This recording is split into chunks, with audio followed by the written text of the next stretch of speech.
चाय time politics में viewers को वार्म वेलकम। इंडिया में इंतखाबी मेला, इलेक्शन मेला सज चुका है। हम जानते हैं सेकंड फेज की तरफ बात जा रही है। ऐसे में हम चाय टाइम पॉलिटिक्स में आज समझने की कोशिश करते हैं इंडिया की बहुत अहम स्टेट पंजाब। जी हाँ, पंजाब। कहने को तो 543 में से सिर्फ 13 सीटें हैं। यानी अगर हम अर्थमेटिक और मैथ की सादा सी बात करें तो ये हो सकता है यार सिर्फ 13 सीटें। लेकिन पंजाब में आने वाली पॉलिटिकल वेव, पंजाब में चलने वाली पॉलिटिकल एक स्ट्रॉम, वो अपने साथ साथ दिल्ली को भी असर होता है और दिल्ली से आगे भी असर डालती है। तो पंजाब को देखना समझना बहुत जरूरी है, जिसके इंतखाबात लास्ट फेज तक होने हैं, चलने हैं। मेरे साथ मेरे दोस्त और इंडियन अफेयर्स के माहिर, इंडियन पॉलिटिक्स के माहिर हुसैन जावेद अफरोज भी मौजूद है। तो हुसैन जावेद अफरोज से अपनी बात का आगाज करें। इससे पहले चाय टाइम पॉलिटिक्स के व्यूअर्स से हमारी ये रिक्वेस्ट कि काइंडली चाय टाइम पॉलिटिक्स को आप सब्सक्राइब करें, लाइक करें और अपने कमेंट्स भी शेयर करें। जी हुसैन जावेद भाई, कैसे, खैरियत से आप?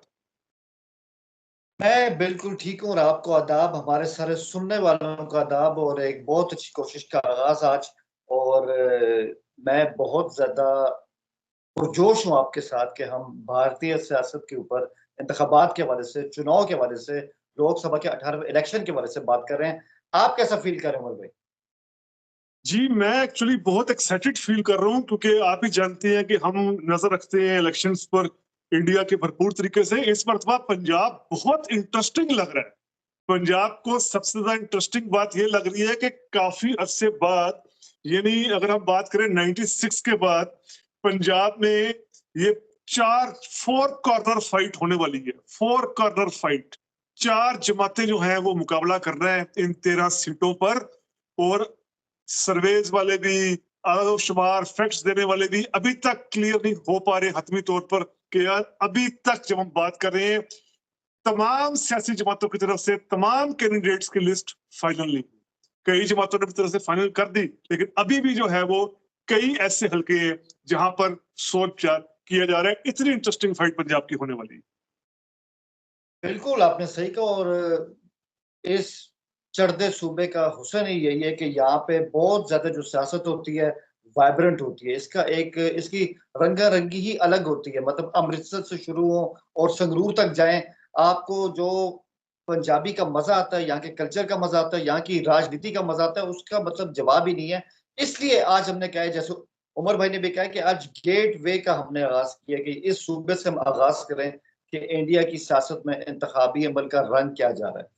तो उमर भाई, जैसे आपने कहा कि चार तरफा लड़ाई है, तो व्यूअर्स को भी बता दें, जब उमर भाई कहते हैं ना चार तरफा जंग हो रही है, तो ये हो रही है जनाब Indian national Congress, BJP, Akali Dal और आप पार्टी, जो कि विधानसभा में इलेक्शन जीती थी 117 की 92 सीटें और हुक्मरान है इस वक्त। तो इन चारों में लड़ाई है, जबरदस्त मजा आने वाला है। तो उमर भाई, अगर हम इन चारों सियासी जमातों की बात करें तो सबसे पहले हम इसमें कांग्रेस की बात करते हैं। अब आप कांग्रेस को जानते हैं, कांग्रेस एक अरसे से यहाँ की एक सरकर्दा जुमात रही, न सिर्फ यहाँ पे बल्कि पूरे इंडिया में, और इसका दबदबा रहा है। हत्ता कि मोदी जी के आने के बाद कांग्रेस बहुत वीक हुई है, ये आप भी जानते हैं, मैं भी जानता हूँ पंजाब में। लेकिन आज भी इसकी जो पोजीशन है बड़ी स्ट्रांग है। तो कांग्रेस के हवाले से मेरा आपसे सवाल ये है कि क्या ये 2018 की तूफानी कामयाबी को दोहरा सकते हैं, जब इन्होंने 8 सीटें ली थी 13 में से लोकसभा के चुनाव में? देखिए, बिल्कुल आपने सही कहा। 2019 में 8 सीटें इनकी थी और जो बाकी 3 सीटें थी वो एनडीए की थी। तब शिरोमणि अकाली दल, जो सिखों के राइट्स की बात करने वाली पंजाबी एक रीजनल इलाकाई पार्टी है, पंजाब की रीजनल पार्टी है, उसने ली थी 2 सीटें। बीजेपी की 2 सीटें थी, 1 सीट आपकी थी। अब इस मर्तबा सारी डायनेमिक्स तब्दील हो गई है। वो ये कि हम जानते हैं कि बीजेपी और जो ये अकाली दल है, ये आपस में अलायंस कर कर खेलता है। 98, 99, 2004 ऑनवर्ड्स, 9, उसके बाद 14, 19 भी। अब होता क्या था कि जो पंजाब के रूरल इलाके, वहां पर अकाली दल का पुराना वोटर जो है, जो सिख वोटर है, जो अकाली दल एक बहुत पुरानी जमात है, उसके साथ एसोसिएट था। और जो पंजाब के अर्बन एरियाज के अंदर जो हिंदू वोटर कहलाता है, वो बीजेपी के साथ था। तो ये दोनों जमातें मिलकर एक जो है वो इस तरह करती थी, सूबे में भी अपनी हुकूमतें बना लेती थी। लेकिन 2019 में कांग्रेस ने जाहिर बात है 8 सीटें जीती। इस मर्तबा अगर आप मेरे से पूछें, जो मेरी रिसर्च, मेरी स्टडी, मेरा तजिया है, इस पर एनालिसिस है, वो ये कि बीजेपी काफी कमजोर होगी। उसकी वजह ये है कि बीजेपी ने पंजाब के अंदर ऐसे ऐसे लोगों को सैन भाई अपने साथ शामिल कर ली है कि अगर हम 3-4 नाम ही लेंगे तो लोग हैरान रह जाएंगे, यार कैसे कैसे लोग बीजेपी के साथ शामिल हो गए। जो अभी चंद माह पहले तक बीजेपी को बुरा भला कहते थे, बीजेपी को सेक्टेरियन पार्टी कहते थे, बीजेपी को हिंदुओं की पार्टी, बीजेपी को दिल्ली सरकार की पार्टी कहते थे। यानी आप देखें, और इस पर खुद पंजाब के अंदर से आवाजें उठ रही हैं, कितना एक शर्मनाक किरदार है कैप्टन अमरिंदर सिंह का और उनकी पत्नी का, उनकी धर्मपत्नी का, उनकी मिसेज का, कि वो पटियाला में टिकट की खातिर बीजेपी के साथ शामिल हो गई। यानी पटियाला में परनीत कौर ने जो टिकट लिया है, अब वो बीजेपी में शामिल होकर ली है। ऐसी जमात जिनके खिलाफ उनकी स्ट्रगल रही है, जिनके खिलाफ वो गाने तराने मंशूर देते रहे। तो ये सूरत हाल है। फिर एक आप देखें, यहां से देखें कि रणवीर सिंह बिट्टू 3 मरतबा कांग्रेस के एमपी रहे हैं, यानी लोकसभा के मेंबर रहे। लुधियाना से ये भी बीजेपी में शामिल हो गए हैं। अब ये बिट्टू वो हैं कि जिनके दादा के दौर में खालिस्तानियों के खिलाफ बड़े लेवल पर ऑपरेशन किया गया था, जिन्होंने खालिस्तानियों के नाम पर कई पुलिस मुकाबले भी करवाए मारने पर, और बड़ा कांग्रेस इसका क्रेडिट देती थी। आज वो बिट्टू जाकर बीजेपी के साथ में खड़े हो गए हैं। यहाँ पर मैं ये आखिरी बात अपनी तरफ से, पंजाब रेशो के एतबार से हुसैन भाई ऐसी स्टेट है, आपके भी इल्म में है, जहां इतनी अदला बदली हुई है, इतनी ज्यादा लोगों ने पार्टीज चेंज की हैं कि रेशो के एतबार से इन इलेक्शन में और किसी स्टेट में ऐसा नहीं। बिल्कुल, ये दल बदलो, इसके बारे में कहते हैं यहाँ पे, ये एक टर्मिनोलॉजी वो कॉइन होती है कि दल बदलो, लोग दल बदल लेते हैं यहाँ पे। तो कांग्रेस से हमने बात शुरू की थी, जो आपने खुद ही बता दिया कि जी बड़े नाम उसमें नहीं रहे हैं। जहां आपने महाराजा की और उनकी वाइफ की बात की, सुनील जाखड़ भी नहीं रहे, बड़े पुराने कांग्रेसी यहाँ पर वर्कर थे और पार्टी में उनके लिए बड़ी खिदमत थी, वो भी भाजपा के खेमे में चले गए। लेकिन कांग्रेस को अगर देखें सर, बात वो ये कि ये कांग्रेस जो है, जिसने पिछली बार 8 सीटें ली लेकिन विधानसभा में चारों शामिल जीत हो गई, अभी इस लोकसभा में अगर मैं आपसे एक लाइन में पूछूं, ये 2019 की कारकर्दगी को दोहरा सकती है? और जो आपकी लहर 2022 के बाद आई है, उस माहौल में कांग्रेस दोबारा अपना दबदबा दिखा सकती है? देखिए, शायद 8 सीट तो मुमकिन ना हो, लेकिन इसके साथ ये बात भी तय है कि जिस तरह आपने वहां के स्टेट इलेक्शन 2022 में थंपिंग मेजोरिटी ले ली थी, प्लस 90 सीटें ले ली थी 117 में से, आप पार्टी भी शायद जो है वो 13 में से मेजोरिटी ना ले पाए।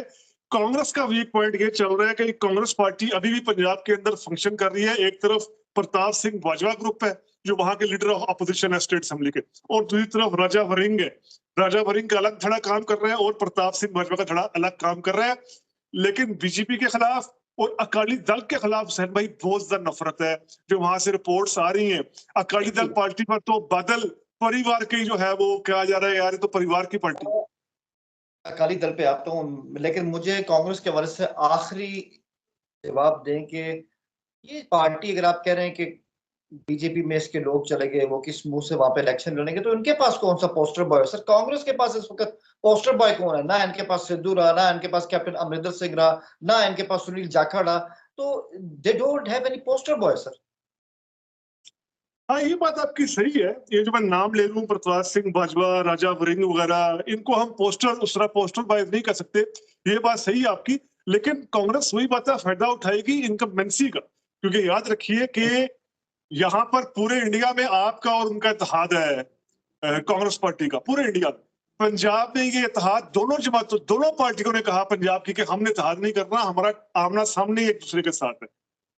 बिल्कुल ठीक है। तो ये कांग्रेस का जायजा जो हमने आपके सामने पेश किया। अब चलते हैं अकाली दल पे। जैसे कि उमर भाई ने कहा कि अकाली दल एक जमाने में तो फाइट ही 2017 तक थी, अकाली दल और कांग्रेस, और अकाली दल की पोस्ट पे भाजपा।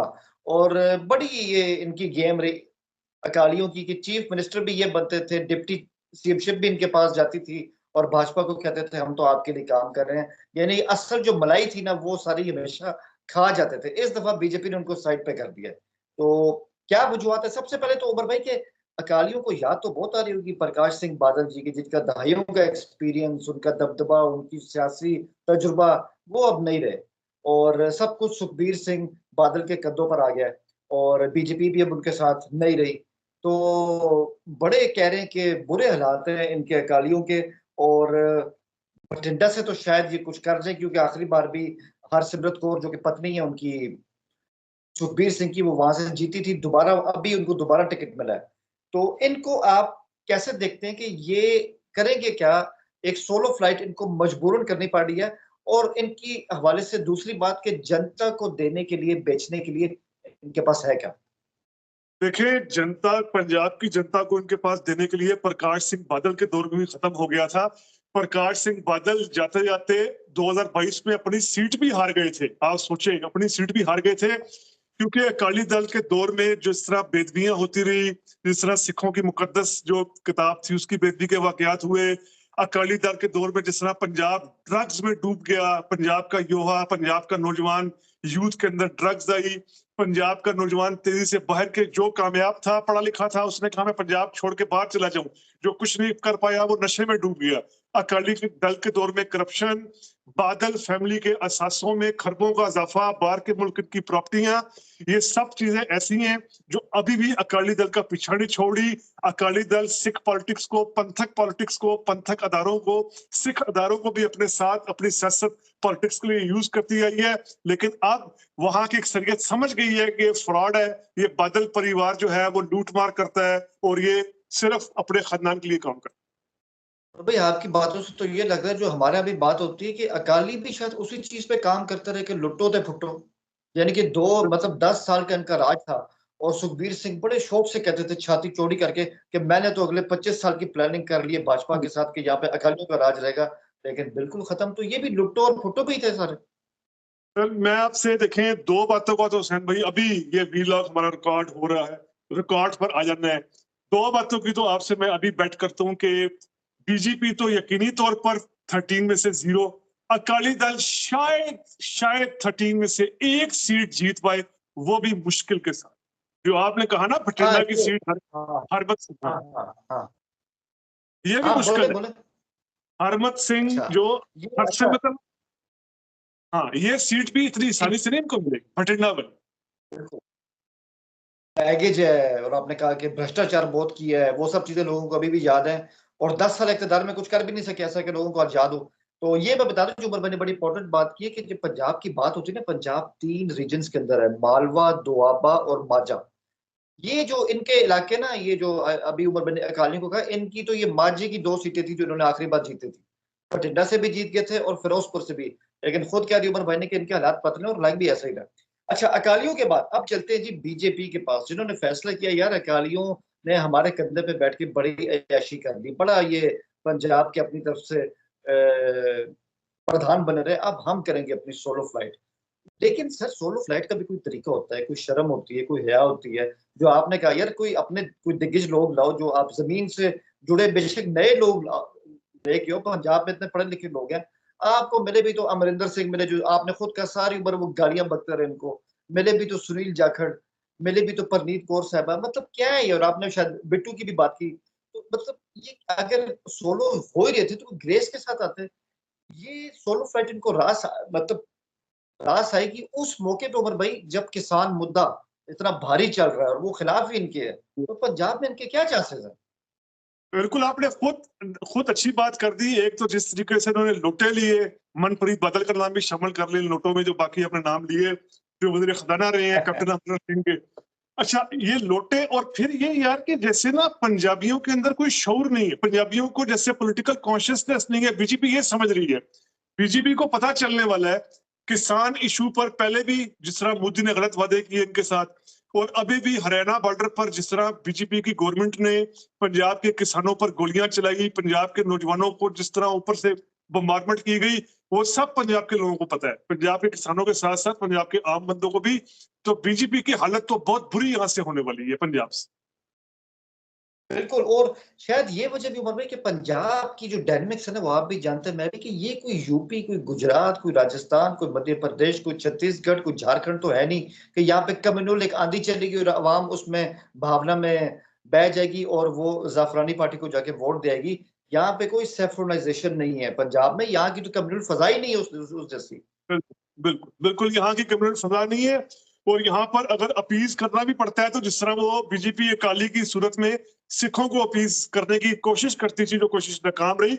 बाकी जो है वो बहुत हालात पतले हैं। अब वो गुरदासपुर की सीट का ही मेरा ख्याल है व्यूअर्स को जल्दी से बता दे, जहां पर बीजेपी हमेशा एक्टर्स पर, हीरोज पर लाइक कर दिया गया। हुसैन भाई कुछ बताइए जरा जल्दी से।